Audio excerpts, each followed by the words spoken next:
Buenas tardes. Muchas gracias por su presencia. Queremos referirnos al juicio de procedencia que la Cámara de Diputados votó por mayoría con el voto nuestro en contra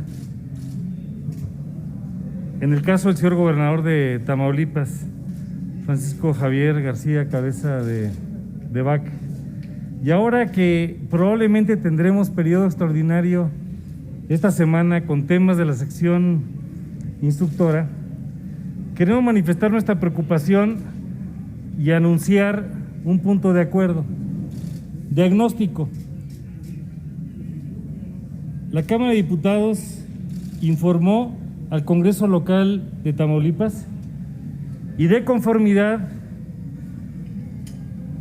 con el artículo constitucional de una reforma propuesta por el presidente Miguel de la Madrid en el año 82 y aprobada en el 83. Es el Congreso local el que determina finalmente qué es lo que procede. Y el Congreso local de Tamaulipas desecha esta acusación de la Fiscalía General de la República, que por cierto eran 3 presuntos delitos y finalmente quedó en 1.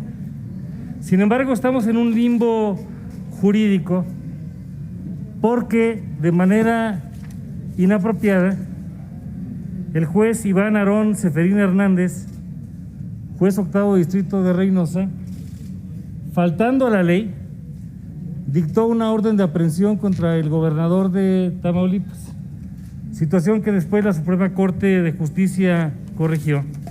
Y en este momento tenemos 2 acciones de inconstitucionalidad que de manera respetuosa el Congreso de Tamaulipas ha turnado a la Suprema Corte de Justicia y no se han resuelto, para clarificar cuál es la situación jurídica del caso.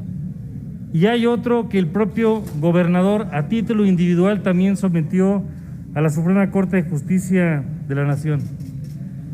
El punto de acuerdo para clarificar y dar certeza legal es el siguiente: que la Comisión Permanente del Congreso de la Unión exhorta respetuosamente al Pleno de la Suprema Corte de Justicia de la Nación a que en ejercicio de sus atribuciones y como máximo intérprete de la Constitución política de los Estados Unidos mexicanos, resuelva a la brevedad las controversias constitucionales que han sido interpuestas respecto a la interpretación del artículo 111 y los efectos de la declaración de procedencia contra gobernadores y entidades federativas, a fin de propiciar el respeto y la debida observancia del Pacto Federal.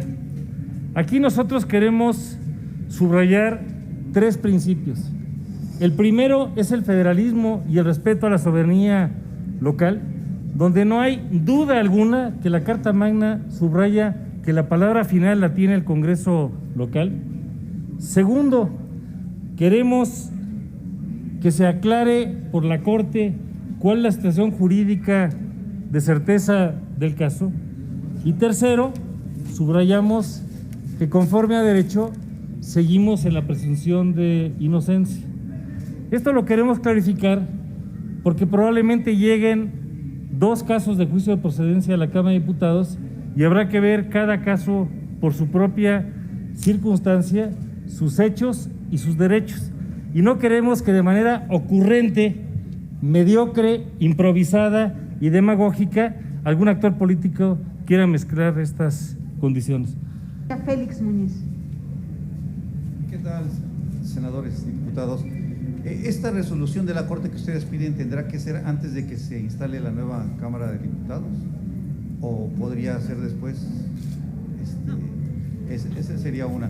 Y la otra sería, en caso de que la Corte fallara en favor del desafuero, por decirlo así, ¿desaparecerían poderes en el Estado? Sobre la segunda parte de la pregunta, la figura de desaparición de poderes no va en automático. Son 2 procedimientos diferentes. En su caso, y hablo en abstracto, tendría que procesarse en el Senado de la República.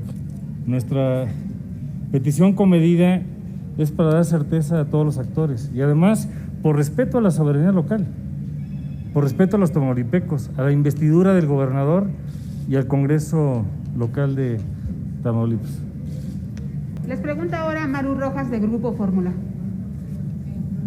¿Cómo llegan a la plenaria de hoy, a la sesión de la permanente de hoy, cuando insisten en ir en paquete con un tema que tiene mucho que ver con lo que están hablando, de solamente anunciar que se pudiera revisar el asunto de un fiscal de Morelos con amparo total?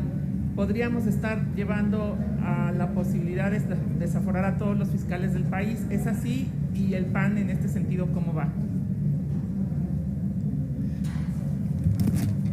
La manera en que se quiere procesar es tramposa y va contra derecho. Y es una simulación de circo, morena y teatro. Perdón la frase.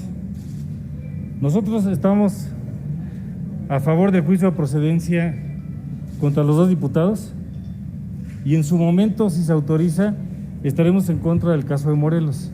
Cualquier alumno de primer curso introductorio de Derecho sabe que el 111, fracción quinta de la Carta Magna protege a los órganos autónomos y les da el fuero federal.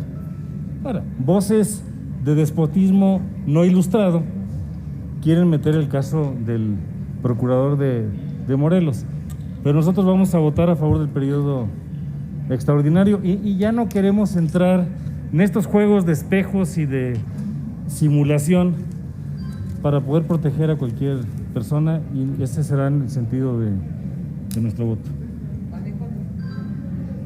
No, nosotros vamos a favor de que se vayan a San Lázaro. En su momento, en San Lázaro, el caso de Morelos es de novato. Vamos a que leer el artículo 111, fracción quinta, y es claro que el fiscal de Morelos tiene fuero federal, y además no queremos que esto sea el inicio de otra ocurrencia para ir contra cualquier órgano autónomo de entidades federativas. Gracias. Gerardo Segura de Azteca Noticias les envía 3 preguntas vía remota. La primera de ellas dice así: ¿en qué situación queda el Senado y la Cámara de Diputados tras la decisión de Arturo Saldívar de rechazar la ampliación de 2 años de su mandato, ya que el Congreso avaló esta reforma criticada por muchos como ilegal? La segunda pregunta: ¿consideran que Arturo Saldívar tomó en cuenta lo sucedido en el Tribunal Electoral donde destituyeron a su presidente, o qué lectura le dan a la decisión de Saldívar? Y su última pregunta: ¿qué acciones tomar ante los delincuentes ante las amenazas a periodistas? ¿O nos debemos conformar con el hecho de que se diga que se van a investigar las amenazas? Únicamente compartir que la senadora Xóchitl, acompañada por quienes integramos el Grupo Parlamentario de Acción Nacional, la acompañaremos en una iniciativa para derogar precisamente el transitorio 13º de la reforma a la ley del Poder Judicial, para evitar cualquier tentación que pueda existir de querer más adelante prolongar el mandato del ministro presidente o de quienes se encuentren, ¿no? Y coincidir con que la respuesta vino muy tarde. Me parece que el ministro presidente pudo haberse pronunciado en un primer momento y no esperar todo este tiempo para finalmente fijar su postura.